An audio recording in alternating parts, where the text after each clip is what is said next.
kajian Islam ilmiah di Roja TV dan Radio Roja.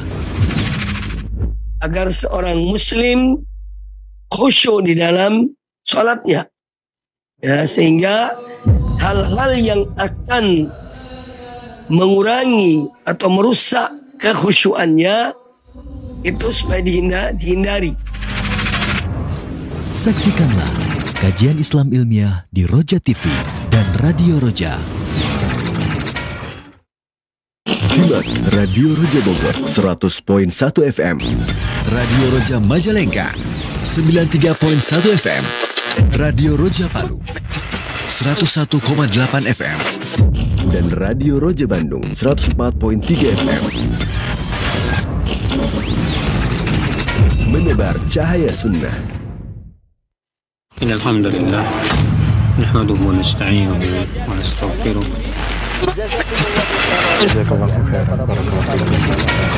Roja TV, saluran tilawah Al-Quran dan kajian Islam.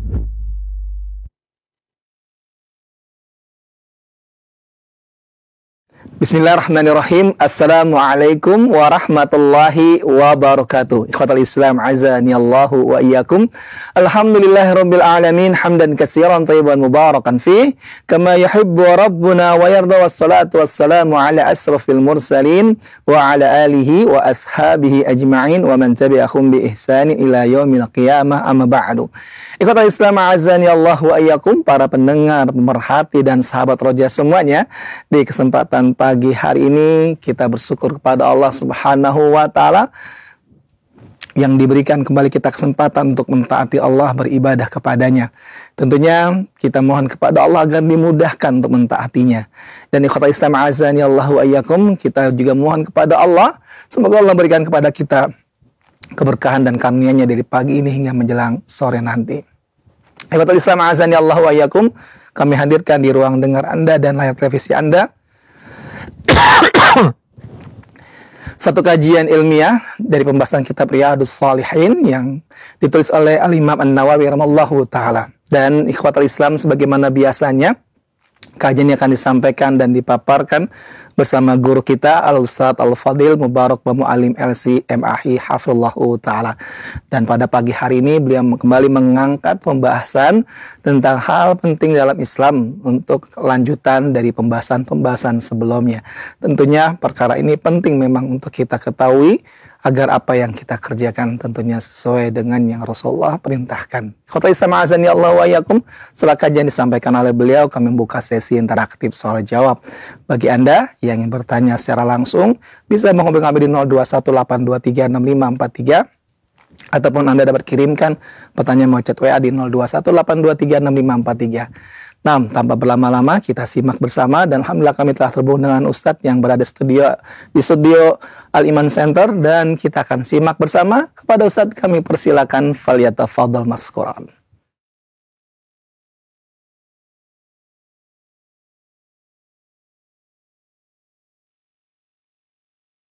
Assalamualaikum warahmatullahi wabarakatuh. Innal hamdalillah nahmaduhu wa nasta'inuhu wa nastaghfiruh wa na'udzu billahi min shururi anfusina wa min sayyiati a'malina. Man yahdihillahu fala mudilla lahu wa man yudlil fala hadiya lahu.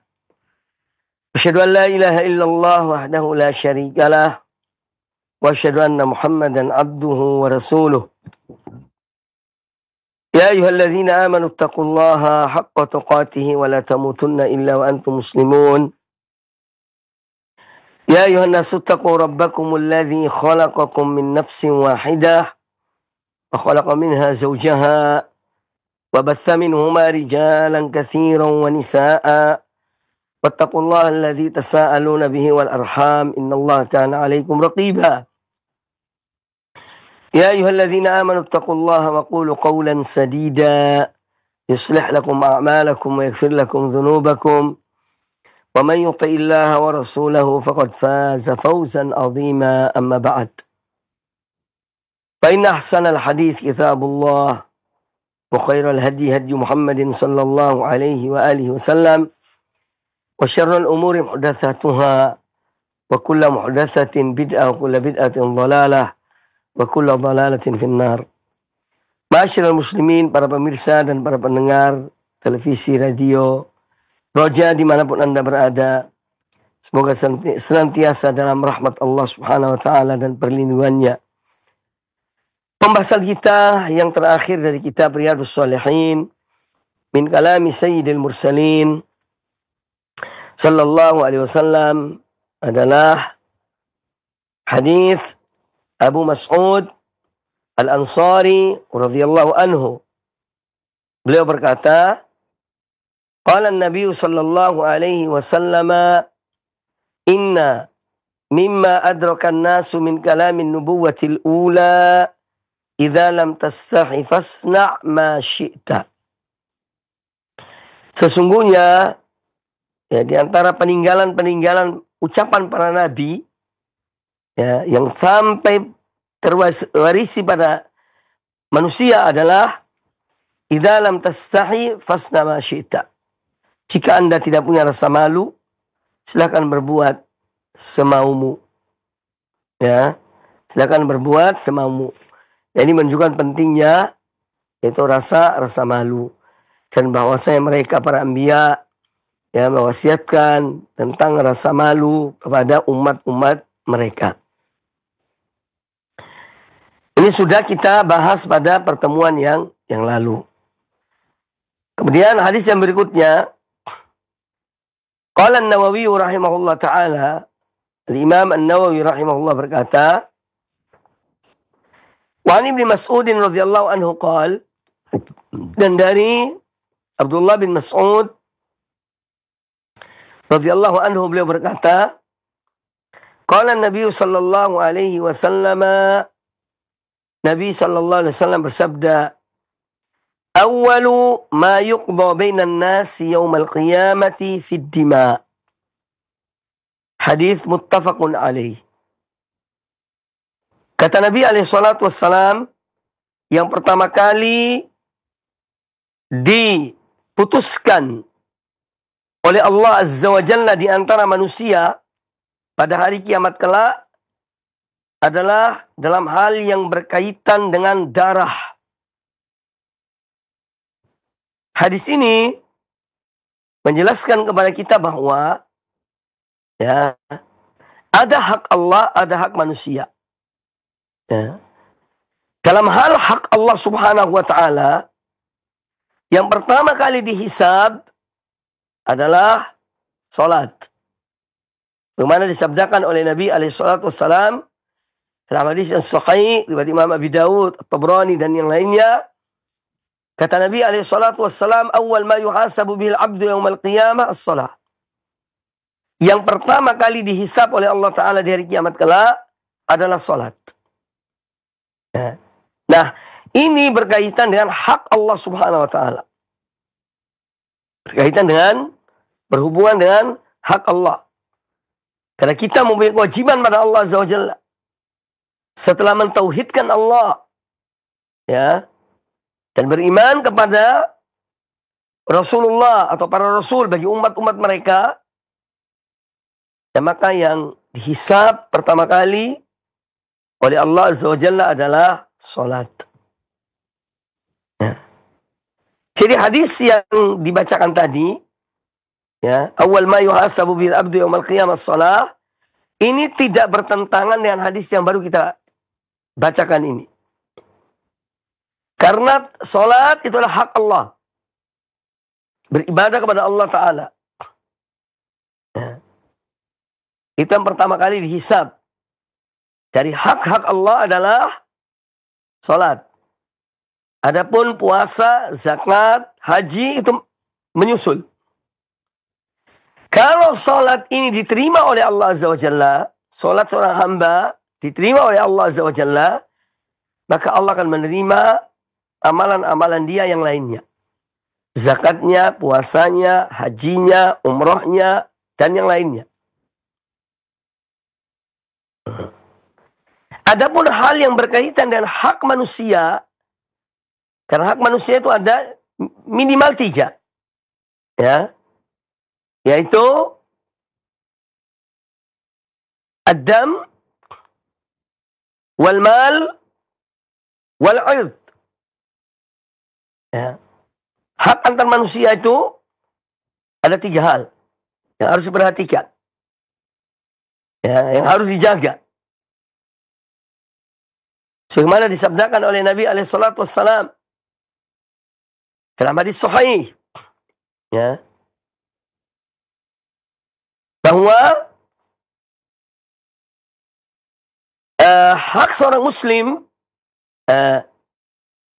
bagi muslim yang lainnya adalah yaitu tiga hal ini tadi. Ya. Harta, darah, ya, dan kehormatan. Al-muslimu 'alal muslimi haram. Kata Nabi SAW. Seorang muslim haram pada muslim yang lainnya. Apanya yang haram? Damuhu, wa maluhu, wa irduhu. Darahnya, hartanya, dan kehormatannya. Ya. Makanya Islam melarang seorang muslim membunuh saudaranya. Karena berkaitan dengan darah. Ya. Islam mengharamkan mengambil hak harta orang lain dengan tanpa hak. Ya. Hutang piutang, jika tidak dibayar di dunia ini, tidak dilunasi di dunia ini, dan orang yang memberikan hutang itu tidak ridho, maka akan dibayar di hari kiamat kelak. Ya, dalam bentuk pahala.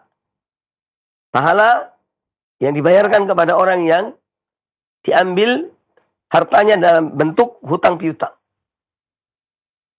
Ya. Kemudian yang ketiga adalah ird, kehormatan. Makanya Islam mengharamkan memfitnah seseorang, ya, ghibah seseorang, ya, menjatuhkan kehormatan seseorang. Haram hukumnya. Tidak diselesaikan di dunia, nanti di akhirat. Ya, akan diselesaikan. Nah, jadi hadis ini berkaitan dengan hak-hak manusia. Kata Nabi alaihi salatu wassalam, awal ma yuqda bainan nas yaumal qiyamati fid dima. Yang pertama kali Allah putuskan bagi manusia di hari kiamat kelak adalah berkaitan berhubungan dengan darah. Ya. Jadi kalau seorang ada membunuh seseorang, seorang muslim, dituntut darahnya di hari kiamat kelak. Dituntut darahnya oleh orang yang terbunuh, ya, di hari kiamat kelak. Nah, darah ini berkaitan dengan penumpahan darah. Baik dalam bentuk membunuh ataupun melukai. Ini termasuk. Ya. Makanya dalam Al-Quranul Karim Allah Azza wa Jalla berfirman, وَلَا تَقْتُلُوا النَّفْسَ الَّتِي حَرَّمَ اللَّهُ إِلَّا بِالْحَقِّ ذَلِكُمْ وَصَّاكُمْ بِهِ لَعَلَّكُمْ تَعْقِلُونَ. Disebutkan dalam surat Al-An'am ayat 151. Ya. وَلَا تَقْتُلُوا النَّفْسَ. Dan janganlah kalian membunuh jiwa. Allati harramallahu, yang diharamkan oleh Allah, illa bil haq, kecuali dengan hak. Dzalikum wassakum bihi la'allakum ta'qilun. Demikian wasiat Allah pada kamu sekalian agar kalian berfikir. Ya. Agar kalian memahami. Kemudian di dalam ayat yang lain, contohnya dalam surat An-Nisa ayat 93, ya, Allah melarang orang mukmin membunuh mukmin yang lainnya. Ya. Wa man yaqtul mu'minan muta'ammidan. Dan barang siapa yang membunuh seorang mukmin dengan sengaja. Karena membunuh itu ada dua. Ada membunuh dengan sengaja, ada membunuh dengan tidak sengaja. Ya. Membunuh dengan tidak sengaja. Dan ada membunuh dengan sengaja membunuh. Nah, ayat ini menjelaskan wa man yaqtul mu'minan muta'ammidan, dan barang siapa yang dia membunuh seorang mukmin dengan sengaja, apa balasannya? Fajaza'uhu jahannam. Balasannya adalah neraka jahannam. Khalidan fiha. Kekal di dalamnya. Wa ghadiballahu alaih. Dan Allah murka kepada si pembunuh itu, yang membunuh seorang mukmin. Wa la'anahu, dan Allah melaknatnya. Wa addalahu azaban azima, dan Allah siapkan baginya azab yang besar. Surat An-Nisa ayat yang ke-93. Maka jangan gampang atau menggampangkan membunuh seorang muslim hanya karena hal-hal yang sepele, hal-hal yang kecil, sampai terjadi pembunuhan. Ancaman Allah Ta'ala adalah, ya, pertama, neraka jahanam. Khalidan fiha. Kekal di dalamnya. Kekal di sini jika dia menghalalkan pembunuhan. Pada mengatakan membunuh orang muslim ini adalah halal. Tidak mengapa. Ya. Ini dia disebutkan kekal dalam neraka. Kalau dia menghalalkan dengan keyakinannya bahwa membunuh seorang muslim itu halal, boleh-boleh saja. Ya. Kemudian yang kedua, balasan adalah murka Allah kepada si pembunuh ini. Ya. Murka Allah kepada si pembunuh ini. Yang ketiga, laknat Allah kepada pembunuh ini. Ya. Dan yang keempat adalah Allah siapkan baginya azab yang besar. Na'udzubillah. Maka kaum muslimin rahimahumullah, ya, jangan gampangkan masalah membunuh. Ya. Dosanya besar. Akibatnya buruk.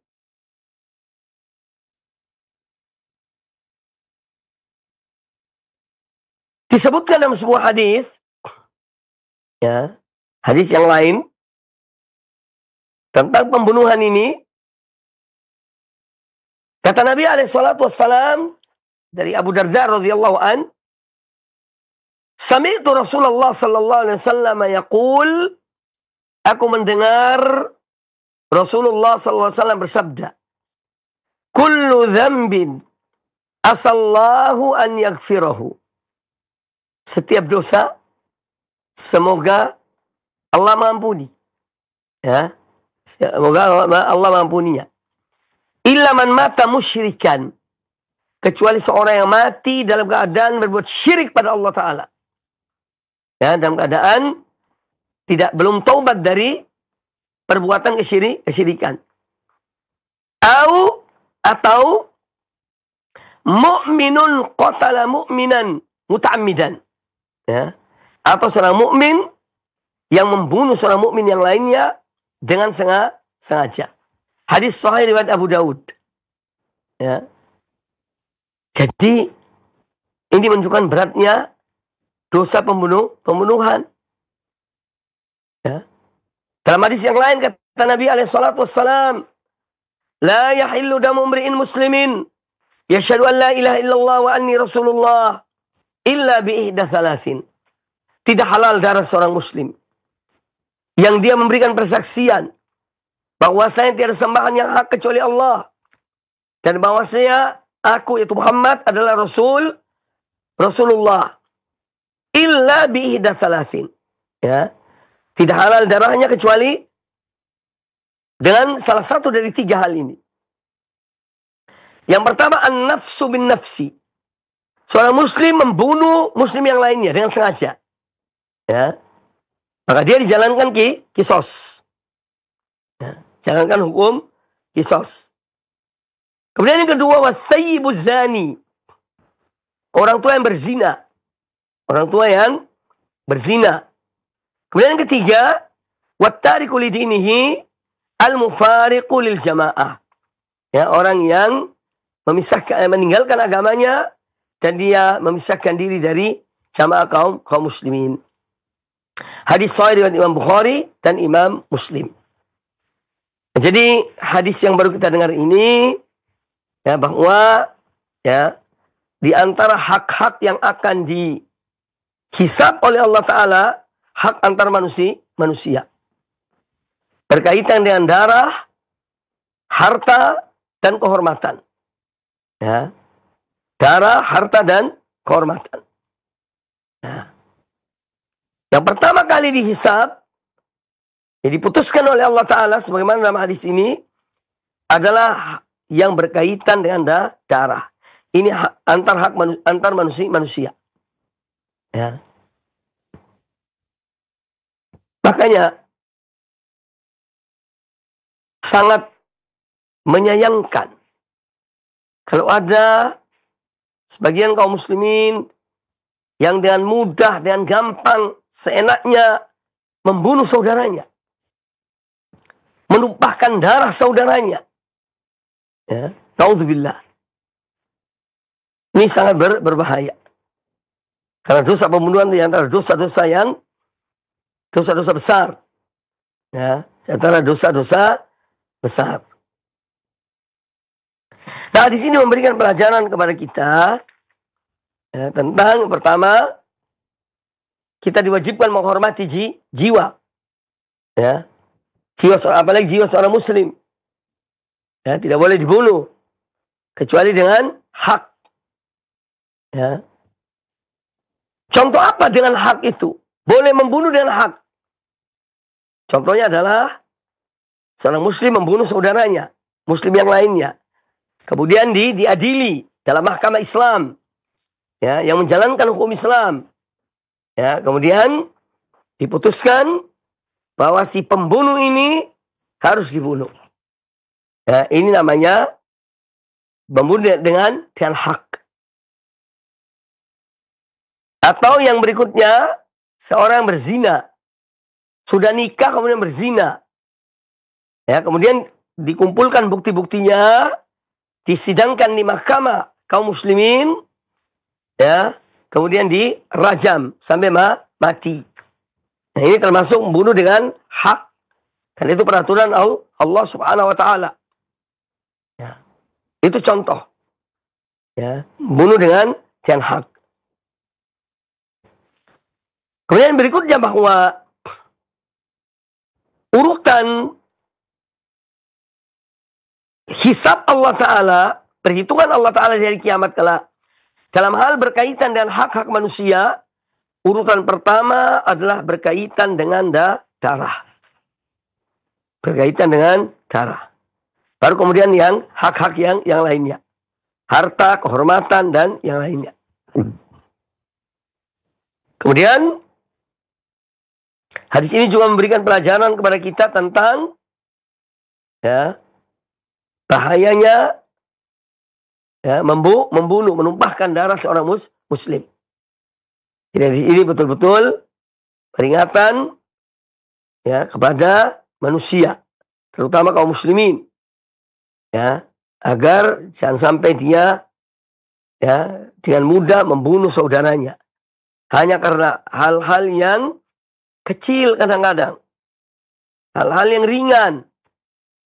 Kemudian dibunuh saudaranya. Ini berat nanti di akhirat. Ya. Perhitungannya berat di akhirat kelak. Kemudian juga ada hadis Nabi SAW. Ya. Tentang bahaya pembunuhan. Dan nilai harga darah seorang muslim. Ya.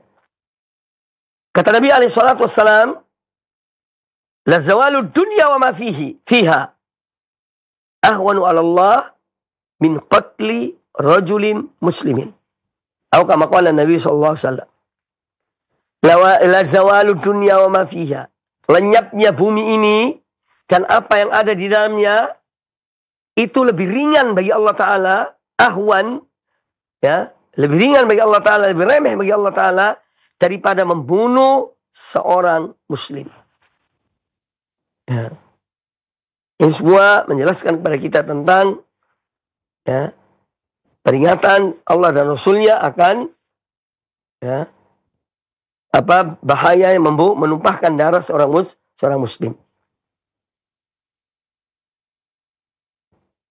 Kemudian hadis yang berikutnya. Qala An-Nawawi rahimahullah wa an Aisyah radhiyallahu anha qalat, dari Aisyah ummul mukminin radhiyallahu taala anha, beliau berkata, qala Rasulullah sallallahu alaihi wasallam, Rasulullah sallallahu alaihi wasallam bersabda, khuliqatil malaikatu min nur. Malaikat itu diciptakan oleh Allah dari cahaya. Wa khuliqatil jannu min marijin min nar. Dan diciptakannya jin dari api. Wa khuliqa Adamu mimma wusifa lakum. Dan Adam diciptakan dari apa yang sudah disebutkan oleh Allah dalam Al-Quranul Karim. Itu dari tanah. Hadis riwayat Imam Muslim. Nah, ini menunjukkan kekuasaan Allah Azza wa Jalla. Ya. Kekuasaan Allah Azza wa Jalla dalam menciptakan hamba-hambanya. Makhluk-makhluknya. Ya. Karena Allah Subhanahu wa taala ala kulli syai'in qadir. Ya. Allah berkuasa atas segala sesuatu. Idza arada syai'an an yaqula lahu kun fayakun. Allah jika menghendaki sesuatu hanya mengucapkan kun fayakun. Jadilah, maka terjadilah apa yang Allah kehendaki itu. Nah, di antara makhluk-makhluk Allah atau hamba-hamba Allah yang disebutkan dalam hadis ini, ada malaikat, ada jin atau syaitan, dan ada manusia. Ya. Masing-masing diciptakan oleh Allah Ta'ala dari bahan yang berbeda. Dari ciptaan Allah juga. Yaitu cahaya. Malaikat diciptakan dari cahaya. Jin diciptakan dari api. Ya. Kemudian manusia diciptakan dari tanah. Nah, ini menunjukkan kekuasaan Allah Azza wa Jalla. Ya. Dan Allah menciptakan apa yang Allah kehendaki. Ya. Tidak ada yang menghalangi Allah Subhanahu wa taala. Kemudian hadis yang berikutnya. Wa anha, juga dari Ummul Mukminin As-Siddiqah Ibnatus Siddiq, seorang wanita yang benar, yang jujur, putra dari Abu Bakar Siddiq. Aisyah radhiyallahu anha, beliau berkata, kana khuluqu Nabiyillahi sallallahu alaihi wasallam Al-Quran. Adalah perangai Nabi sallallahu alaihi wasallam, yaitu Al-Quran. Hadis riwayat Imam Muslim, ya, dalam hadis yang panjang. Nah, ini menjelaskan kepada kita tentang Nabi alaihi salatu wassalam, manusia termulia. Ya. Akhlak beliau, perangai beliau sudah disebutkan oleh Allah Ta'ala. Allah memuji beliau sallallahu alaihi wasallam. Wa innaka la'ala khuluqin azim. Surat Al-Qalam ayat keempat. Wa innaka la'ala khuluqin azim, dan sungguh engkau, wahai Muhammad, benar-benar berada pada akhlak yang agung. Ya. Karena Nabi alaihissalam, ya, dia atau beliau dipersiapkan oleh Allah Azza wa Jalla, ya, sebelum menjadi Rasul. Ya. Dan ini menunjukkan bahwa akhlak itu, ya, sangat penting. Jangan sampai kita remehkan masalah akhlak. Akhlak nomor sekian. Yang penting akidah. Ya. Nah, ketika akhlak merusak, itu menunjukkan bahwa akidahmu tidak benar. Ya. Karena orang yang berakidah benar, dia yakin dengan firman Allah Azza wa Jalla, "Faman ya'mal mithqala dzarratin khairan yarah, Wa man ya'mal mithqala dzarratin syarran yarah. Karena siapa mengerjakan satu amal kebaikan, walaupun setitik debu, sekecil satu titik debu, maka dia akan melihat balasannya. Dan barang siapa yang melakukan satu keburukan, walaupun sekecil satu titik debu, maka dia akan melihat balasannya. Ya. Maka dia akan melihat balasannya. Ya. Jadi orang berakhlak jelek itu, apalagi orang berilmu, ya, katanya konon punya ilmu, tapi akhlaknya rusak, akhlaknya bejat. Ya ini perlu dipertanyakan tentang ilmunya. Ya. Tentang akidahnya. Apa dia yakin ya, terhadap apa yang disebut oleh Allah dan Rasulnya SAW. Ya, dalam Quran dan Sunnah. Bagaimana Allah Ta'ala menggambarkan tentang akhlak Nabi SAW. Perangai beliau. Ya, kebaikan beliau. Alaihissalam. Karena Nabi SAW ketika Aisyah mengatakan, karena khuluqu Nabiullah SAW Al-Quran, adalah akhlak beliau, perangai Al-Quran. Itu ketika seorang tabi'in datang kepada Aisyah radhiyallahu anha. Kemudian bertanya, ya ummah, kata dia, wahai ibuku, ya, bagaimana dahulu akhlak Rasulullah SAW? Maka Aisyah Ummul Mukminin bertanya pada orang itu, aqra'tal Quran atau ataqra'ul Quran? Apakah Anda ini baca Quran? Ya. Kana khuluquhul Quran. Adalah perangai beliau sallallahu alaihi wasallam, yaitu Al-Quran. Karena beliau betul-betul mewujudkan ajaran Quran dalam diri beliau sallallahu alaihi wasallam. Ya. Ya, kalau bahasa yang biasa disebut mengejawantahkan, ini mewujudkan, ya, apa yang diperintahkan Allah, ya, dalam Al-Quran kepada beliau, baik dalam tutur kata, baik dalam apa saja, itu beliau lakukan sallallahu alaihi wasallam, dan menjauhi apa yang dilarang oleh Allah Subhanahu wa taala. Nah, ini Nabi alaihi salatu wassalam. Ya. Dan ketika Allah Ta'ala menempa akhlak beliau sallallahu alaihi wasallam semenjak sebelum menjadi Rasul, itu sudah dibimbing oleh Allah Ta'ala. Ya. Karena apa?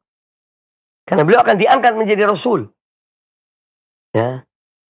Beliau akan menghadapi permasalahan-permasalahan yang besar. Karena menyeru kaumnya kepada tauhid. Tentu akan ada tantangan-tantangan yang berat dari kaumnya, ya, atau dari manusia. Maka Allah telah mempersiapkan Nabi SAW, ya, lahir dan batin beliau untuk menerima risalah Allah Subhanahu wa taala. Ya. Untuk menerima risalah Allah Subhanahu wa taala. Sudah ditempa oleh Allah Ta'ala sebelum beliau diangkat menjadi Rasul sallallahu alaihi wasallam. Ya. Makanya Umar bin Khattab radhiyallahu anhu berkata, ya, ta'addabu qabla an ta'allamu. Ya. Beradablah kalian sebelum Anda belajar. Ya. Jangan belajar dulu kalau tidak punya adab. Karena bahaya. Ya, jadi praktekkan dulu adab-adab yang mulia, kemudian belajar. Ya. Nabi SAW demikian. Bagaimana amanah beliau, kejujuran beliau, ya, kesederhanaan beliau ketika beliau masih di masa mudanya, artinya belum diangkat menjadi Rasul. Sudah disiapkan oleh Allah Subhanahu wa taala. Sehingga ketika Allah berikan risalah kepada beliau, ya, maka beliau dengan lapang dada menyampaikan risalah Allah, ya, meskipun di sana sini banyak tantangan-tantangan yang beliau hadapi. Tapi beliau hadapi itu semuanya dengan penuh kesabaran, ya, penuh tawakal kepada Allah, ya. Beliau tetap berakhlak mulia kepada orang-orang yang menentang beliau. Itu sallallahu alaihi wasallam.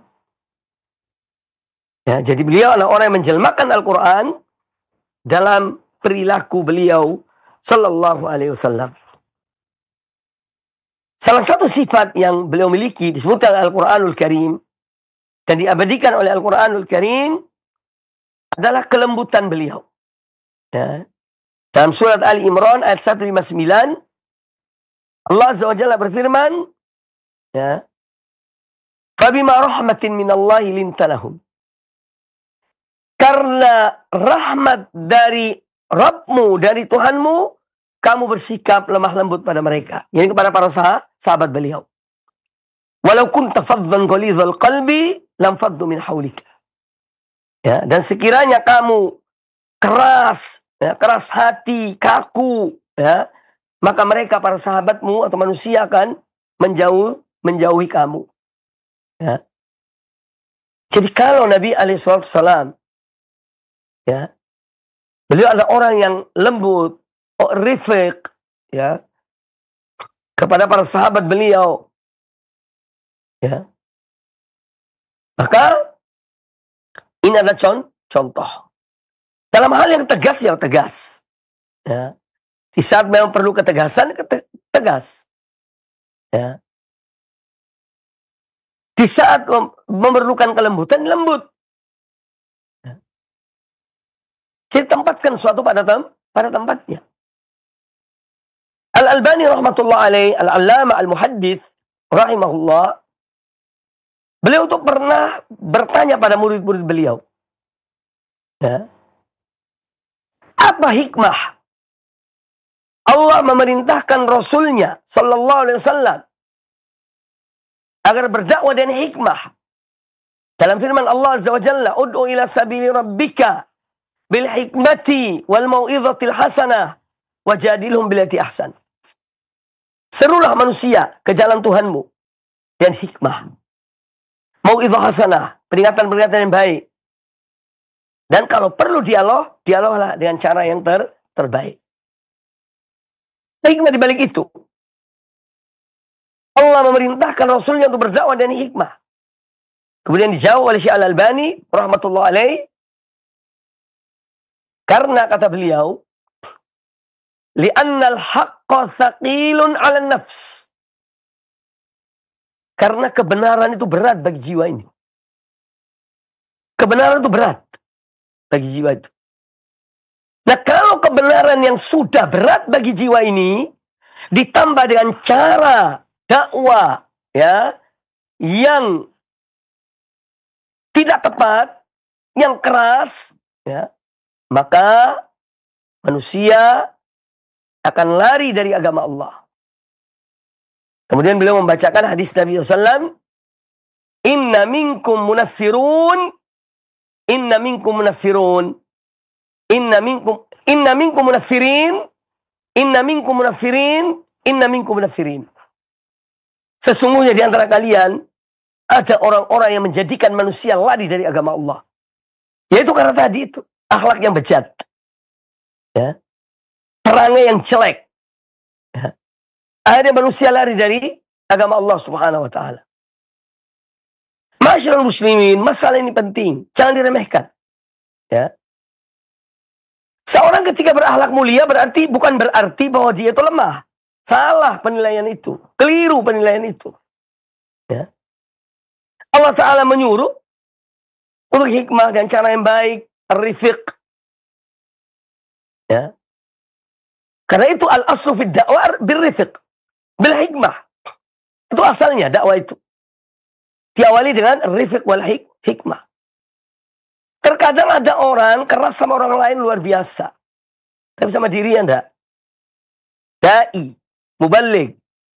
Kalau sama orang lain, Masya Allah, luar biasa kerasnya. Tapi diri enggak. Ya.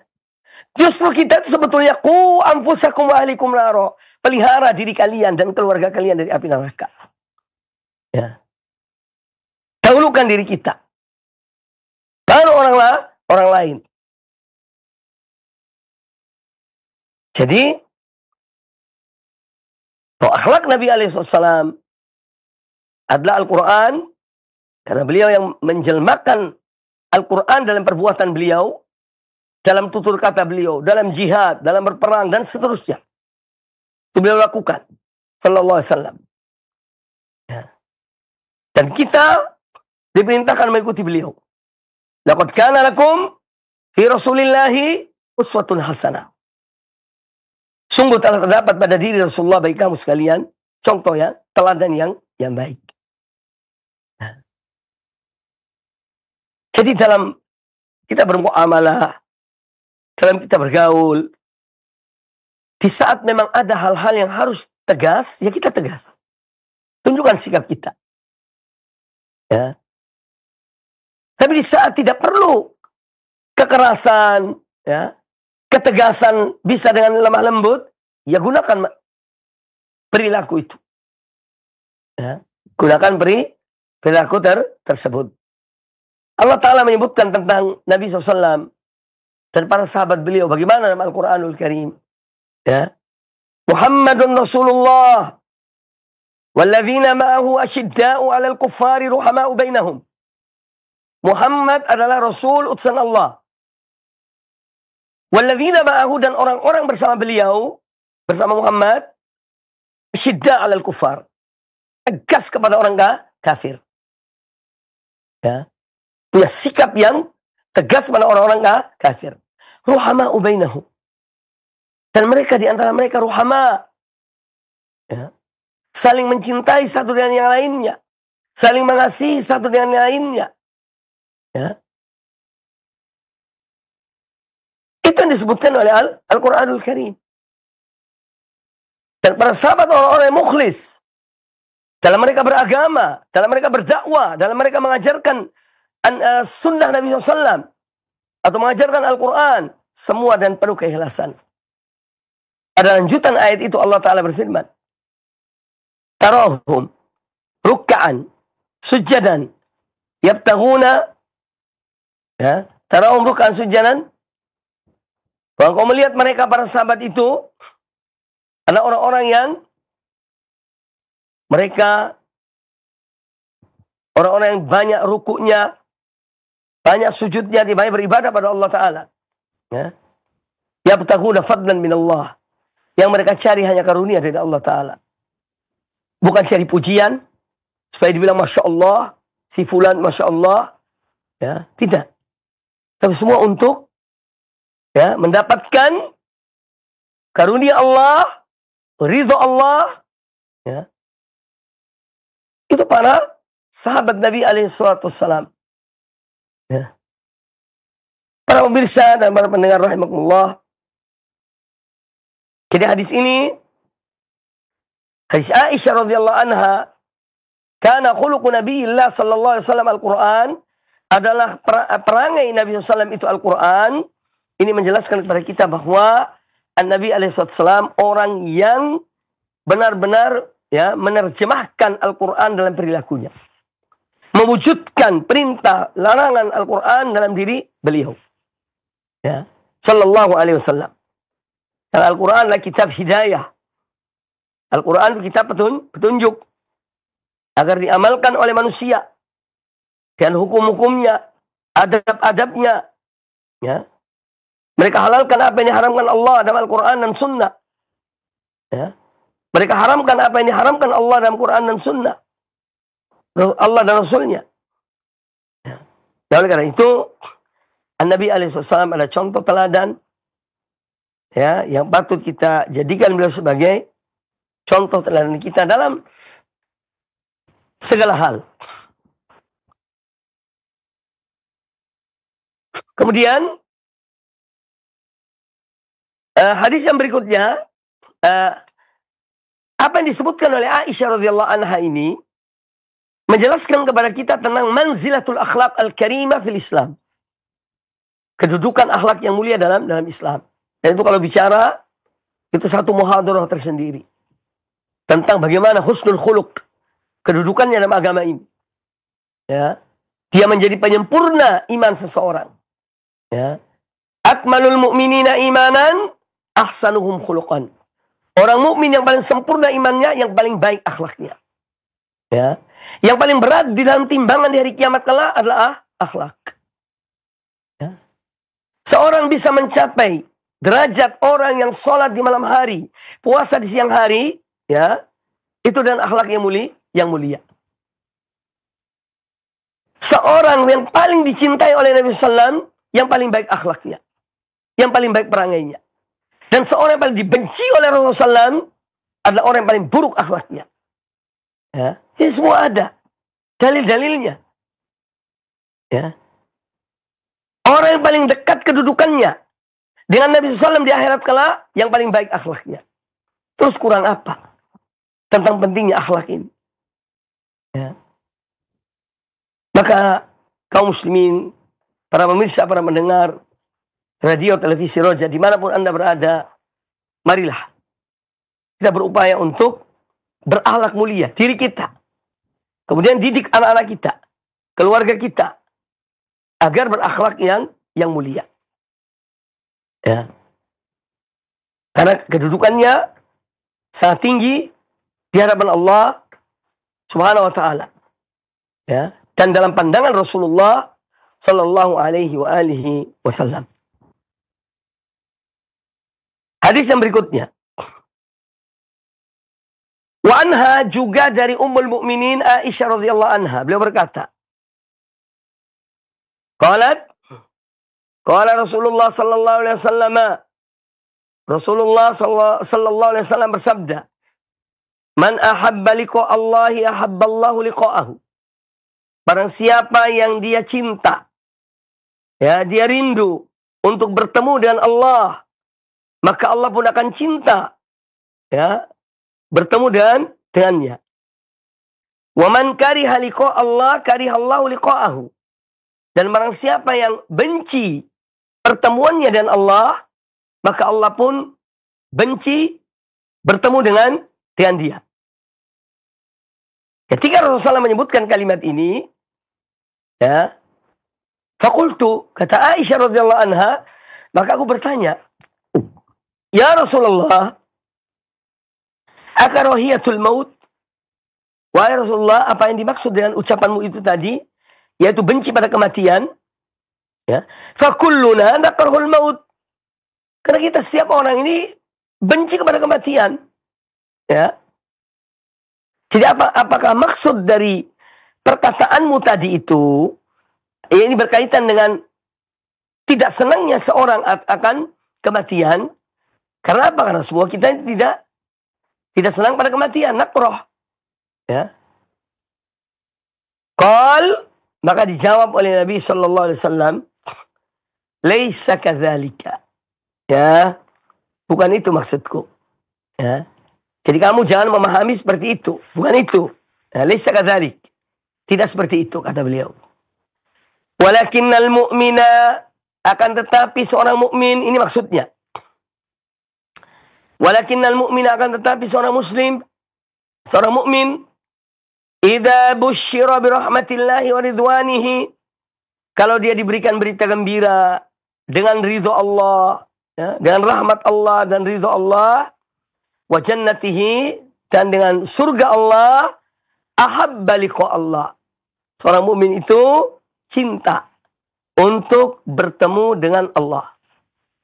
Karena dia mendapatkan berita gembira, ya, tentang rahmat Allah bagi orang-orang mukminin, ridho Allah bagi orang-orang mukminin, ya, surga Allah yang Allah siapkan untuk orang-orang yang beriman.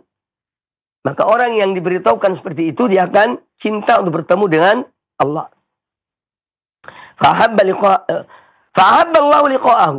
Maka Allah pun mencintai, menyukai pertemuan dengannya. Wa innal kafira, dan sesungguhnya seorang kafir, idza busyira bi'adzabillah wa sakhatihi, kalau dia, ya, orang kafir itu diberikan berita kepada dia tentang azab Allah, tentang murka Allah, ya, maka dia kariha liqa Allah, maka dia benci. Ya, dia tidak senang dengan kematian itu. Dia tidak senang dengan pertemuan dengan Allah.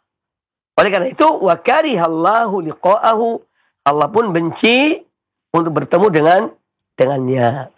Hadis sahih riwayat Imam Muslim di dalam sahihnya. Nah, hadis ini menjelaskan kepada kita tentang ya, bahwa orang-orang beriman ya, itu ketika ya, mereka dalam keadaan sakaratul maut, ketika mereka digiring pada kematian, ya, mereka itu bergembira. Orang mukmin beramal soleh. Ya, sebagaimana Allah Ta'ala berfirman, Innal ladzina qalu rabbuna Allah thumma istaqamu tatanazzalu alaihimul malaikah alla takhafu wa la tahzanu wa abshiru bil jannati allati kuntum tu'adun. Ya. Yang artinya Allah berfirman bahwa sesungguhnya orang-orang yang mereka mengatakan, ya, Allah Rabb kami, Allah sembahan kami, ya. Jadi mereka yang beriman pada Allah, thumma istaqamu. Kemudian mereka istiqamah dalam iman mereka. Ya. Thumma istaqamu. Sampai akhir kehidupan mereka tetap istiqamah di atas tauhid. Nah, di saat mereka akan meninggal, tatanazzalu alaihimul malaikah. Maka turunlah pada mereka para malaikat, yaitu malaikat-malaikat rahmat. Para malaikat rahmat berkata pada mereka, ini pada orang yang akan meninggal ini, orang mukmin ini. Ya. Kata para malaikat itu, Allah takhafu wa la tahzanu. Jangan kalian takut dan jangan bersedih hati. Wa abshiru bil jannati allati kuntum tu'adun, dan berita gembira untuk kalian dengan surga yang sudah dijanjikan Allah kepada kalian. Maka orang mukmin itu gembira. Ya, dia akan bertemu dengan Allah Subhanahu wa taala. Artinya dia akan meninggalkan dunia ini untuk menuju tempat yang lebih baik. Baik dalam barzah ataupun setelah dia dibangkitkan di hari kiamat kelak. Nah, jadi hadis ini menjelaskan tentang kegembiraan orang mukmin dengan berita gembira dari Allah Subhanahu wa taala. Orang mukmin beramal soleh, yang mereka bergembira karena diberitahukan oleh Allah, atau berita gembira dari Allah Ta'ala akan kedudukan mereka, tempat mereka, ya, dan apa yang Allah akan berikan pada mereka. Sebaliknya orang yang kafir, ya, orang yang tidak beriman, ya, ketika dalam keadaan sakaratul maut, datang malaikat-malaikat azab. Ya. Malaikat-malaikat azab datang dengan ini menarik, malaikat maut menarik ruh mereka dengan sangat keras. Ya. Dan mereka tahu akan yakni tempat mereka nanti. Ditunjukkan azab Allah kepada mereka. Ya, maka mereka benci kepada kematian. Ya, mereka kemudian benci kepada kematian. Maka Allah pun benci bertemu dengan mereka. Semoga Allah Ta'ala menjadikan kita istiqamah, ya, dalam tauhid, atas sunnah, sampai akhir dari kehidupan kita ini.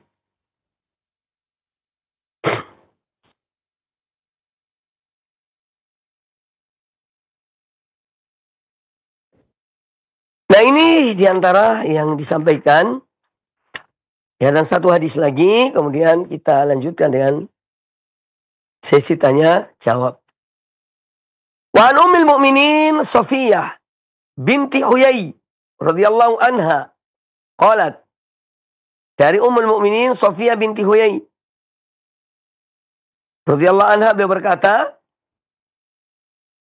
kana Nabi sallallahu alaihi wasallam mu'takifan. Pernah suatu ketika Nabi SAW sedang iktikaf. Iktikaf di masjid beliau. Fa'ataituhu azuruhu lailan. Maka aku datang untuk ziarah kepada Nabi SAW di waktu malam. Ya, jadi Sofia ini datang ingin bertemu dengan Nabi SAW. Ya, yang mana beliau sedang melakukan iktikaf. Dan Sofia datang di malam hari. Fahaddattuhu thumma qumtu li'anqaliba. Kemudian aku berbincang-bincang dengan beliau sallallahu alaihi wasallam. Kemudian aku pamit. Minta pulang.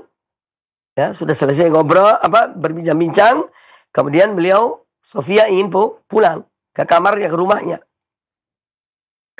Faqama ma'i, ya, liyaqlibani. Maka Rasulullah SAW bangun, ya, untuk mengantar Sofia. Ya. Kan Sofia mau pulang setelah berbicara dengan Rasulullah SAW, setelah bertemu dengan beliau. Maka Rasulullah SAW ingin mengantar beliau untuk pulang. Ketika sedang demikian, ya, famarra rajulani minal ansar radhiyallahu anhuma.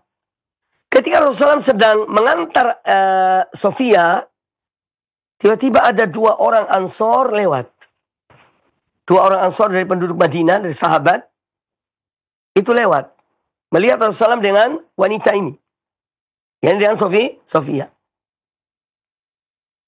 Falamma ra'aya an-nabiy sallallahu alaihi wasallam asra'a. Nah, dua orang Madinah, orang Ansor ini, ketika mereka melihat Nabi SAW, mereka mempercepat langkah-langkah mereka. Ya, mereka berjalan dengan cepat. Faqala sallallahu alaihi wasallam ala rislikuma. Melihat mereka bergegas-gegas dalam jalan mereka, maka Nabi SAW mengatakan pada dua orang ini, ala rislikuma. Ya. Ini pelan-pelan. Ya, jangan tergesa-gesa. Kemudian beliau mengatakan pada mereka, dua orang ini, innaha, sesungguhnya perempuan ini yang bersama aku, innaha Sofiyatu bintu Huyai.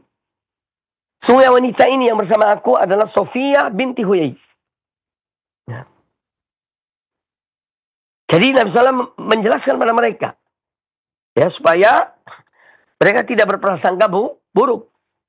Jadi ini wanita yang ada di sampingku ini adalah Sofia istriku. Ibaratnya begitulah. Faqala, maka dua orang Ansor itu berkata, Subhanallah ya Rasulullah, Maha suci Allah ya Rasulullah. Yani kami tidak mungkin menyangka yang tidak lah gitu. Kemudian dijawab oleh Nabi SAW, inna syaitana yajri min ibni Adam majrad dam. Sesungguhnya syaitan itu, ya, berlari atau berjalan di dalam tubuh manusia, ya, pada urat-urat mereka. Ya, tempat mengalir ada darah. Wa inni khasyitu an yakdzifa fi qulubikum syarran. Dan aku khawatir syaitan akan membisiki kalian, di hati kalian, hal yang buruk. Au syai'an. Hadis muttafaqun alaih riwayat Imam Bukhari dan Imam Muslim. Nah, hadis ini menjelaskan pada kita tentang bagaimana Nabi SAW, ya, beliau orang yang sangat taat pada Allah Ta'ala. Di saat itikaf, di bulan Ramadan, beliau itikaf. Ya. Kemudian istri beliau terkadang datang kepada beliau, melihat keadaan beliau, berbincang dengan beliau, sallallahu alaihi wasallam. Ya. Jadi ini menunjukkan bahwa ketika seorang suami sedang itikaf di masjid, ya, istrinya boleh datang pada suami itu. Mungkin mau bertemu atau ada hal yang penting, atau sekedar datang untuk ziarah kepada suaminya, ini hal yang dibolehkan. Ya, ini hal yang dibolehkan. Jadi itu tidak menghalangi itikaf seseorang. Dia sedang itikaf, kemudian istrinya datang menjenguk, ya, bertemu dengan suaminya. Nah, ini yang dilakukan oleh Sofia. Kemudian setelah selesai, maka dia, orang yang datang tadi, boleh pulang. Nah, Nabi SAW dalam kasus ini, atau dalam kejadian ini, beliau mengantar Sofia. Ya, ibaratnya kalau kita ada tamu, kita antar sampai di pintu rumah. Ya, sampai tamu yang pergi, baru kita masuk misalnya. Nah, Nabi SAW pun demikian. Ketika Sofia akan pulang, ya, beliau antar Sofia. Ya.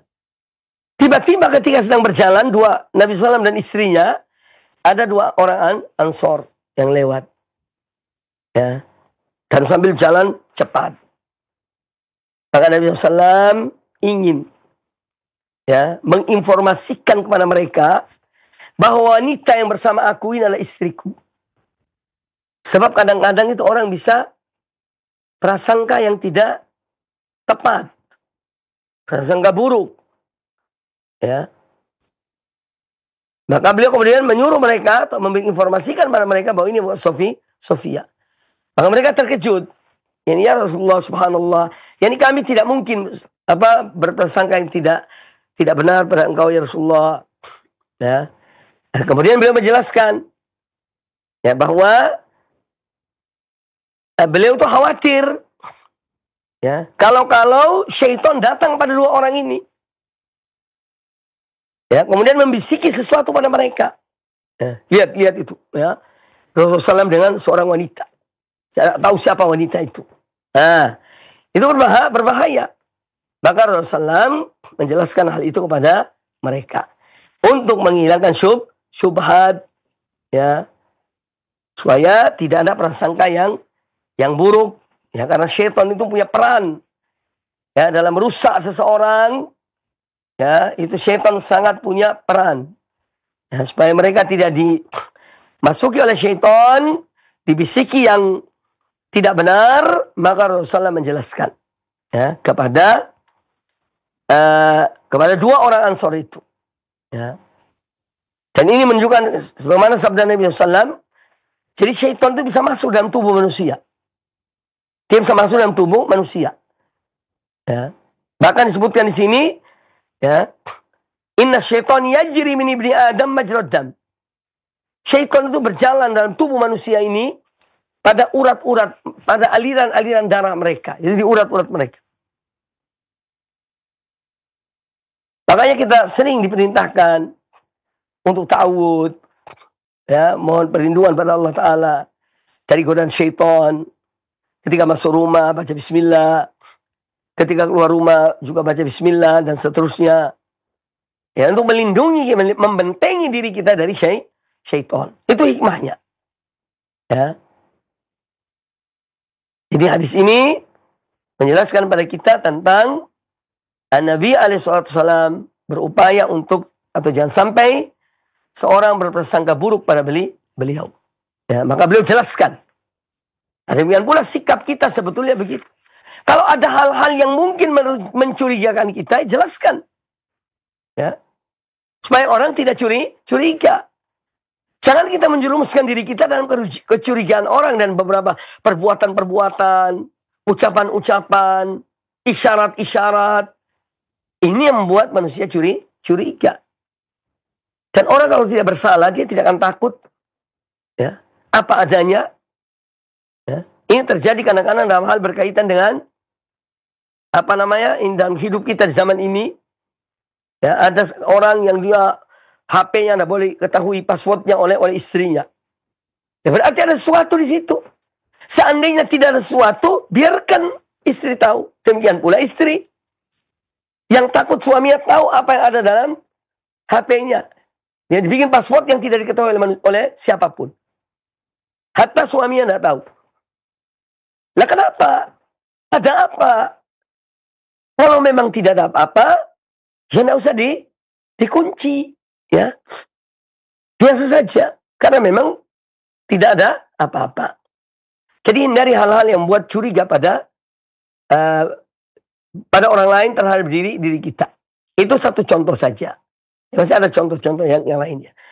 Baik, semoga apa yang disampaikan bermanfaat bagi kita semuanya. InsyaAllah kita lanjutkan pada pertemuan akan datang. Masih ada fawaid. Ya. Ada pelajaran-pelajaran penting dalam kisah ini.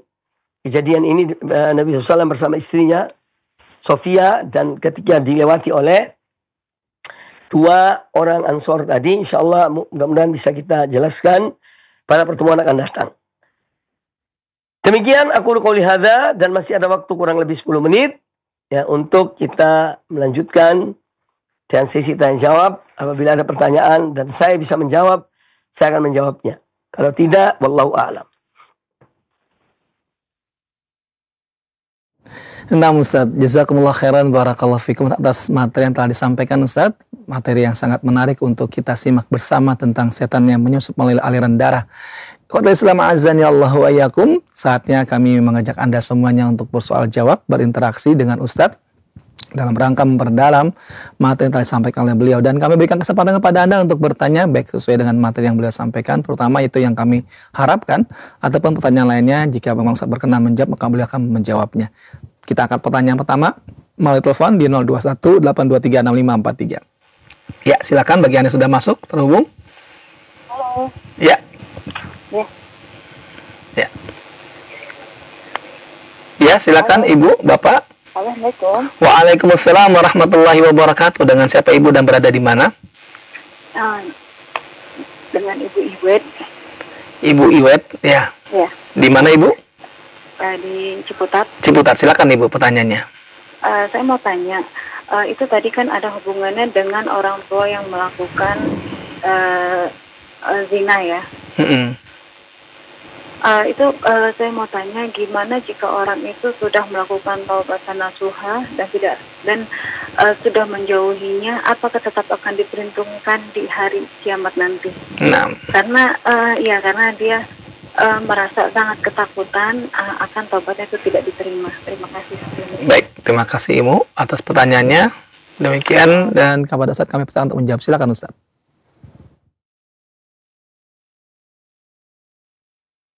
Baik, tentang yang ditanyakan tadi itu, ya, intinya bahwa kewajiban seorang muslim mukmin, ya, ketika berbuat dosa apapun yang dilakukannya, entah pembunuhan, entah itu zina, entah itu minum khamar, ya, syirik dan yang lainnya, kewajibannya adalah bertobat pada Allah Ta'ala. Kewajibannya adalah bertobat pada Allah Ta'ala. Dan Allah mencintai hamba-hambanya, ya, dan bergembira pada orang-orang yang bertobat, ya. Innallaha yuhibbut tawwabin, innallaha yuhibbut tawwabin yuhibbul mutatahhirin. Sungguhnya Allah cinta pada orang-orang yang banyak bertobat dan orang yang selalu membersihkan diri mereka. Ya, adapun urusan di akhirat nanti kita pasrahkan pada Allah Ta'ala dan berharap pada Allah Ta'ala bahwa Allah akan mengampuni kita, ya. Allah akan menutupi aib kita, ya. Kita boleh berdoa, ya Allah tutup aibku ya Allah, ampuni dosaku ya Allah, ya. Jadi tugas kita adalah bertobat pada Allah Ta'ala, ya. Jangan sampai ketakutan itu terus menerus dan menjadikan seorang putus asa dari rahmat Allah. Karena itu yang diinginkan oleh syaitan. Dibisiki terus, kamu hati-hati sudah berbuat demikian, kamu sudah berbuat ini dan itu. Allah tidak bakal mengampuni dosamu, ya. Ini berbahaya, ya. Dan itu bisikan syaitan. Jadi tugas dan kewajiban kita, ya, atau siapa saja yang berbuat dosa, adalah tetap kembali bertobat kepada Allah Ta'ala, ya. Kemudian memperbanyak istighfar, minta ampun kepada Allah Ta'ala. Kemudian memperbanyak amal soleh, amal kebaikan. Perbanyak amal-amal soleh. Semoga amal soleh itu akan menghapus amal keburukan. Selebihnya kita serahkan pada Allah Azza wa Jalla, ya. Allah Zat yang maha bijaksana, maha pengasih, menyayang. Maka serahkan pada Allah Azza wa Jalla. Dan penuh harapan pada Allah Ta'ala. Dan jangan sampai putus asa dari rahmat Allah Azza wa Jalla. Wallahu ta'ala a'lam. Nah Ustaz, jazakumullah khairan barakallahu fikum atas jawabannya, dan demikian jawaban untuk Ibu Iwat di Ciputat, mudah-mudahan dapat difahami dengan baik dan benar. Kita angkat pertanyaan berikut kembali di 0218236543. Naam, silakan. Assalamualaikum. Waalaikumsalam warahmatullahi wabarakatuh. Dengan siapa Bapak dan berada di mana? Iskandar di Depok, Pak Ustadz. Pak Iskandar, silakan Pak Iskandar. Ya, semoga Pak Ustadz dan seluruh tim senantiasa dalam lindungan dan rahmat Allah Subhanahu wa Ta'ala. Amin wa iyyakum. Iya, begini Pak Ustadz, mau nanya terkait tadi masalah pembunuhan itu. Katanya itu, saya lihat ada hadisnya juga bahwa itu kekal katanya di dalam neraka. Bagaimana dengan masalah ada juga hadis bahwa yang kekal di neraka itu adalah semua dosa diampuni oleh Allah kecuali dosa syirik dan munafik. Itu hubungan yang keduanya gimana Pak Ustadz? Karena selama ini kami tahunya yang munafik dan syirik, yang kafir aja yang kekal. Baik. Akhirnya pembunuhan.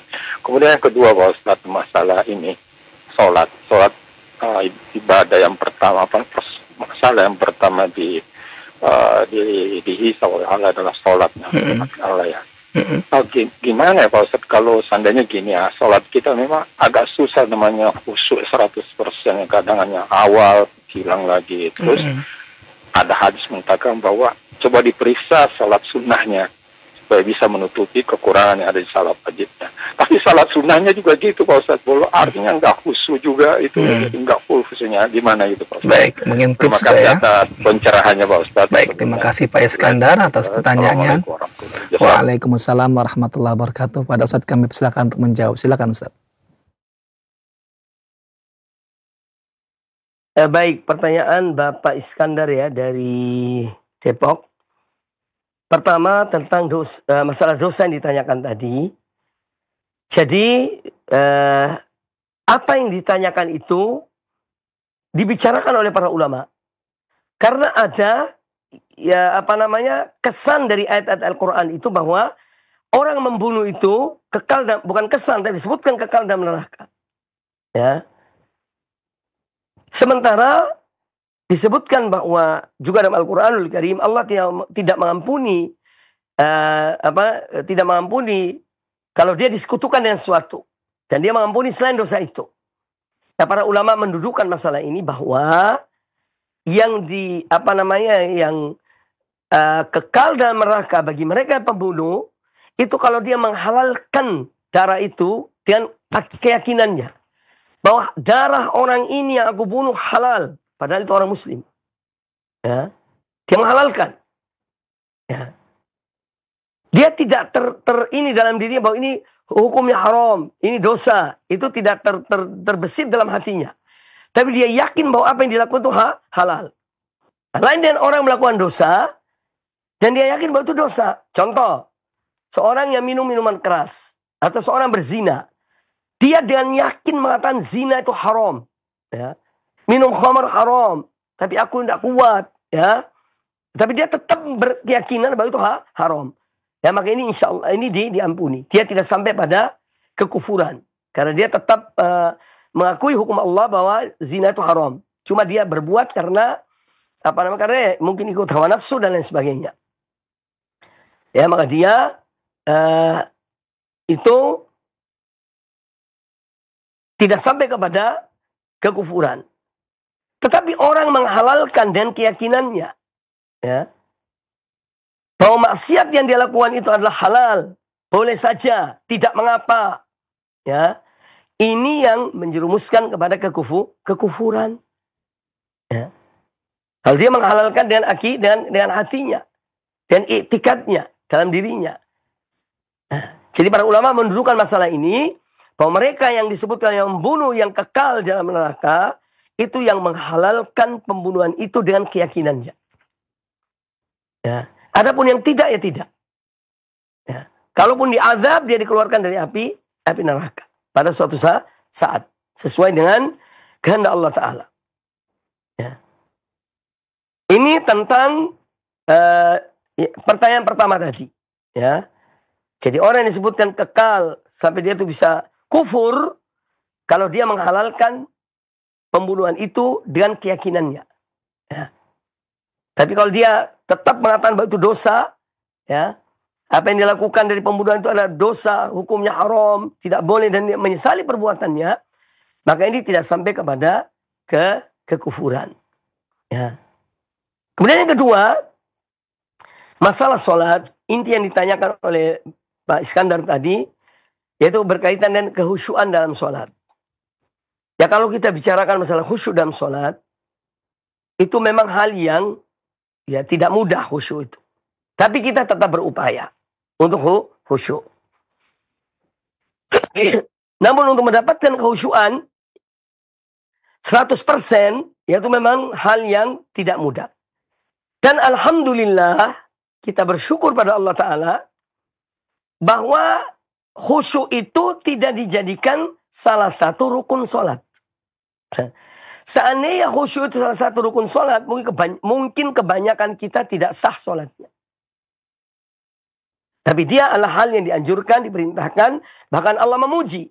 Qad aflahal mu'minun alladzina hum fi sholatihim khashi'un. Jadi Allah memuji orang-orang yang bisa khusyuk dalam sholat mereka. Ya. Tapi dia bukan dari masalah berkaitan dengan syarat sahnya sholat, rukun sholat, tidak. Ya. Tapi kita berupaya maksimal untuk khusyuk dalam sholat. Bahkan sebagian ulama mengatakan bahwa al-khusyuk ruhus sholat. Khusyuk itu ruhnya sholat adalah kehusyuan. Jadi sholat itu ibarat fisik yang ada ruhnya. Apa ruhnya sholat itu? Yaitu khusyuk. Ya. Makanya ketika kita sholat kadang-kadang muncul, karena ada syaitan memang yang tugasnya untuk menghilangkan kehusyuan seorang yang sholat. Begitu orang sholat langsung dibisiki oleh syaitan. Ya, ingat, ada ini, lupa ini, itu ada di sana, ada di sini. Setelah ini kamu akan berbuat ini, dan seterusnya. Itu memang upaya syaitan. Nah, makanya kita harus berupaya untuk melakukan sebab-sebab yang dengannya kita bisa khusyuk dalam sholat kita. Semampu kita. Ya, semampu kita. Jadi, bahwa sholat yang misalnya seorang tidak khusyuk dalam sholat, ya tetap sah. Ya, tetap sah. Cuma kita berusaha. Walaupun baik itu dalam sholat wajib maupun sholat sunnah. An-Nabi alaihissalam pernah suatu ketika waktu sholat asar, ya, itu beliau setelah salam langsung masuk ke rumah. Para sahabat terheran-heran melihat Rasulullah SAW ini tidak terbiasa seperti ini. Kemudian beliau masuk ke rumahnya, kemudian beliau keluar lagi. Beliau menjelaskan pada mereka bahwa tadi aku ingat, ya, ada lempengan emas dan perak dari harta zakat belum dikeluarkan. Nah, belum dikeluarkan. Sebagian ulama mengatakan bahwa beliau ingat masalah itu ketika sholat. Maka begitu salam beliau langsung masuk. Nah, ini contoh. Ya. Jadi kita tetap berupaya untuk khusyuk dalam sholat, ya, semaksimal mungkin. Nah, salah satunya adalah masalah HP. Ya, ini kita zaman HP, dulu udah ada HP. Sekarang kita terganggu di antara yang mengganggu kekhusyuan seorang itu, ya suara HP ini. Kadang-kadang lagi sholat atau suara azan. Dan orang yang punya HP itu, ya mungkin ada di antara mereka merasa gak boleh matikan. Akhirnya sampai sekian rakaat kita dengar suara azan. Ini mungkar. Hal yang mungkar. Ya. Kemudian musik juga demikian. Sedang sholat dengar suara musik di HP-HP itu. Ya makanya seorang akan sholat, itu hendaknya dia matikan HP-nya atau silent. Atau letakkan di bawah supaya dia tidak terasa getaran. Karena ketika sholat ada getaran panggilan, ya itu berarti juga mengganggu. Intinya bahwa semua sebab-sebab yang menghilangkan kehusyuan kita, itu usahakan untuk dihilangkan, ya, sebab-sebab tersebut sebelum kita sholat. Wallahu ta'ala a'lam.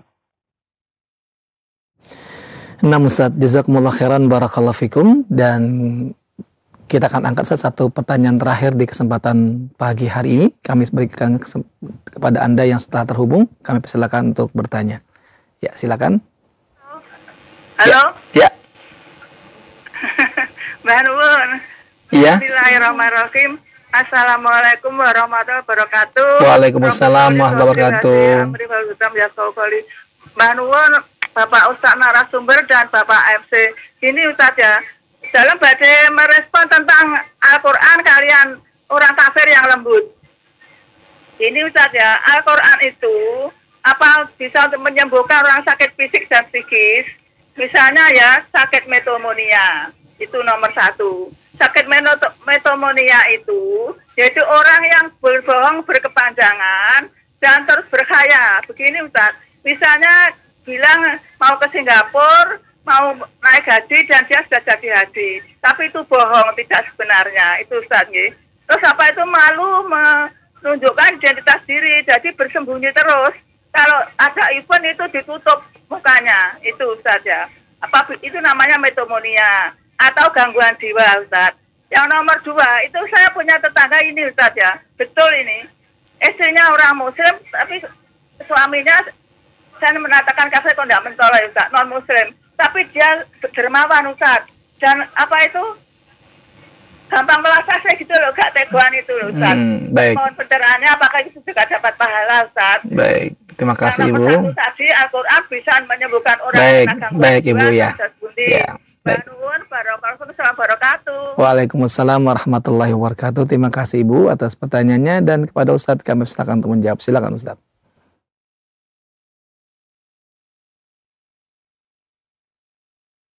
Baik, tentang yang dipertanyakan tadi, ya, bahwa pada hakikatnya Al-Quran itu adalah obat, ya, untuk menyembuhkan semua penyakit, ya. Tetapi caranya adalah dengan seorang membacanya, atau dia meruqyah orang lain dengan bacaan-bacaan Al-Quran, ya. Adapun perlakuan sebagian orang misalnya, ya, mungkin ada membakar, ada ayat Quran dibakar kemudian dimasukkan di air diminum, yaitu adalah satu hal yang ya merupakan tidak pernah dilakukan oleh para sahabat dahulu. Jadi intinya memang Al-Quran itu adalah penawar bagi penyakit-penyakit hati, ya. Maka apabila orang itu yang sakit bisa didekati, dibacakan Al-Quran, diartikan maknanya, ya, ya, kemudian atau dia diruqyah, maka insya Allah, ya, bisa sembuh dengan seizin Allah Ta'ala. Ya, jadi coba diupayakan dulu lah. Ya. Selain mungkin seorang bawa orang itu ke medis, kepada orang yang dokter atau siapa orang yang bisa mungkin menanyakan apa yang disimpan dalam hatinya. Terkadang orang-orang seperti itu ada sesuatu yang disimpan, ya, sehingga sampai membawa dia kepada hal-hal yang seperti yang disebutkan tadi itu. Ya, jadi coba dikonsultasikan, sambil juga diusahakan, ya, dengan tadi kita bacakan Al-Quran, bacaan terjemahannya, ya, kemudian kita berikan harapan kepada dia. Kalau bisa lakukan itu sambil berdoa, semoga Allah Ta'ala menyembuhkannya. Adapun pertanyaan kedua, ya, yang harus diketahui kaum muslimin, bahwa seorang wanita tidak sah menikah dengan seorang suami, seorang laki-laki yang kafir. Artinya bukan muslim. Ya, dalam hukum Islam harus difasakh. Fasakh itu dipisah, ya, oleh, ya, yang berwenang. Ini dalam hukum Islam. Adapun dia si wanita muslimah, suaminya bukan muslim, ya, tetap hidup bersama, berumah tangga, maka ini dalam Islam adalah sesuatu yang haram, tidak dibolehkan, ya, tidak dibenarkan. Dia harus permasalahannya diselesaikan. Dengan misalnya laki-laki itu mengucapkan 2 kalimat syahadat, dia masuk Islam, ya, dan dia masuk Islam. Kalau dia masuk Islam, ya teruskan pernikahannya. Insya Allah tidak mengapa. Ini yang pertama. Kemudian yang kedua, bahwa suami tadi itu, sebagaimana pertanyaan ibu yang bertanya, orangnya dermawan, orangnya baik, orangnya istilahnya tidak tegaan. Ini kalau lihat ada orang susah dibantu, itu tidak akan, ya, selama orang ini bukan seorang muslim, maka tidak ada pahalanya. Tidak ada pahalanya. Ya. Tapi dia berbuat baik, silahkan berbuat baik. Ya, karena Islam juga tidak melarang, ya, kepada untuk kita juga berbuat baik pada orang walaupun bukan muslim, tapi dia berbuat baik pada kita. Ya. Itu hal yang tidak dilarang dalam agama. Jadi intinya bahwa kalau ditanyakan apa dia dapat pahala, ya tidak dapat. Pahala itu dengan iman. Ya. Innal insana lafi khusrin. Manusia semua dalam kerugian. Illal ladzina amanu wa amilus solihat. Kecuali orang yang beriman, beramal soleh, tawasau bil haq, tawasau bis sabr. Ya. Itu yang tidak rugi. Ya. Jadi orang yang non muslim, yang berbuat baik, ya, itu dalam keyakinan kita, dalam agama kita, ya jelas tidak ada pahalanya. Karena pahala itu untuk orang-orang yang beriman kepada Allah dan Rasulnya, Nabi kita Muhammad sallallahu alaihi wasallam. Ya. Wallahu taala a'lam. Nah Ustaz, jazakumullah khairan barakallahu fikum atas jawaban yang telah antum sampaikan Ustaz. Dan pertanyaan dari Ibu tadi, ada pertanyaan terakhir di perjumpaan kita pagi hari ini Ustaz. Tapi sebelum kita akhiri perjumpaan yang penuh dengan faedah ini, kami minta pada Ustaz menyampaikan ikhtitam. Silakan Ustaz. Baik kaum muslimin, kaum muslimat, para pemirsa dan para pendengar televisi Radio Roja dimanapun Anda berada. Semoga Allah SWT senantiasa memberikan kita taufiknya, hidayahnya, inayahnya, sehingga kita tetap berada di atas jalan yang benar. Dan kami harapkan pada semuanya, terutama diri saya, mari kita terus menuntut ilmu, ya belajar, ya karena dengan belajar agama Allah ini kita mengetahui ya hal-hal yang kita tidak ketahui, dan kita bisa mengamalkan apa yang kita miliki. Kemudian yang ketiga, hendaknya juga kita menjaga akhlak kita. Sudah saya jelaskan dalam ceramah tadi masalah akhlak dan pentingnya akhlak itu. Tidak bisa akhlak itu dikesampingkan. Ya. Karena sangat banyak ayat-ayat Al-Quran dan hadis-hadis Nabi SAW yang menjelaskan tentang akhlak yang mulia itu. Dan kedudukannya, kemuliaannya. Ya, maka marilah kita menjadi orang muslim yang berakidah benar. Ya, berakhlak yang mulia, beribadah yang tepat, benar, ya, bermuamalah kepada manusia dengan baik, dan sifat-sifat lainnya yang ya, menjadikan seorang muslim mulia di sisi Allah Subhanahu wa Ta'ala. Semoga apa yang disampaikan tadi bermanfaat bagi kita semuanya. Lebih kurangnya saya mohon maaf, ya, dan apabila ada kesalahan, kekeliruan, saya selalu merujuk dari kesalahan dan kekeliruan tersebut. Demikian, jazakumullah khairan semua pihak yang telah ikut dalam terlaksananya acara ini. Semoga Allah memberikan balasan yang terbaik di dunia dan di akhirat kelak. Amin ya rabbal alamin. Aqulu qouli hadza wa jazakumullah khairan. Subhanakallahumma bihamdika asyhadu an la ilaha illa anta astaghfiruka wa atubu ilaik. Wa sallallahu wasallam wa barak ala nabiyyina wa ala alihi sahbihi ajma'in. Thumma assalamualaikum warahmatullahi wabarakatuh. Waalaikumsalam warahmatullahi wabarakatuh. Kami ucapkan terima kasih banyak untuk guru kita Al-Ustadz Al-Fadil Mubarak Bama Alim LC MAhi Hafidhullahu Ta'ala yang telah memberikan waktunya di pagi hari ini menyampaikan materi yang penuh dengan faedah dan juga telah memberikan jawaban-jawaban untuk kita semuanya dari pertanyaan-pertanyaan yang telah diajukan oleh saudara-saudara kita kaum muslimin yang bertanya. Semoga Allah Subhanahu wa Ta'ala senantiasa menjaga beliau di sana dan meluaskan keilmuan beliau sehingga semakin banyak faedah ilmu yang dapat diambil dari setiap perjumpaan bersama beliau insyaallah. Allahumma amin. Ikhwatal Islam azani Allah wa iyyakum. Kami ucapkan pula terima kasih banyak untuk rekan-rekan kami kru Roja Cilengsi dan teman-teman kami di Al-Imam Center atas kerjasamanya bisa menghadirkan kajian ini di tengah-tengah kalangan kaum muslimin. Jazakumullah khairan barakallahu fikum. Kami sampaikan kepada semua rekan-rekan dan juga untuk Anda semuanya ikhwatal Islam azani Allah wa iyyakum yang telah bersama kami dari awal hingga akhir. Kami terima kasih banyak atas kebersamaan Anda. Jazakumullah khairan barakallahu fikum. Nantikan kembali kajian beliau insyaallah pada hari Selasa yang akan datang untuk kita ikuti kelanjutan di pembahasan kitab Riyadhus Shalihin. Semoga Allah Subhanahu wa Ta'ala memudahkan bagi kita semuanya mengamalkan ilmu yang telah kita dengar dan kita simak bersama ini, dan juga semoga Allah Subhanahu wa Ta'ala memberikan keberkahan untuk kita semuanya. Akhir kalam, kami mohon undur diri dan mohon maaf jika terdapat kekurangan yang kami hadirkan, dan untuk Anda semuanya tetap jaga kesehatan. Semoga Allah Subhanahu wa Ta'ala memudahkan aktivitas Anda semuanya. Billahi taufiq wal hidayah. Wassalamualaikum warahmatullahi wabarakatuh.